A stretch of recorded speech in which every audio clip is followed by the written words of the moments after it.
in mùi em hay cài cuông hey khu anh nhìn cả xe cài cuông anh cả xe khu hey hết tôi bộ khu liền lom gần bê hey hết tôi mình nghĩ nó cần sẽ đâu chắc ai chỉ ta cao cần nè cài cuông cần mình nó cần nấu canh xí đâu hey cần cắt phải xin dễ đâu lâu Antonio khu cài cuông lăng hey in mùi em lúc nào cũng bẹt phur mấy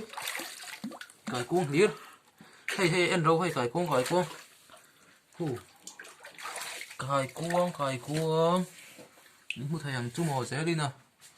cắn dìm sầu trên đó thì cài cuông không ấy hết đây ăn thiết đâu anh tin nghe hết thì do đàn ông thể thì cái cần sẽ bị lâu chắc phải em rọ chút khát mà cần măn lâu anh ôm dễ cài cuông thì nghĩ là cần sẽ tội bị lâu về đấy coi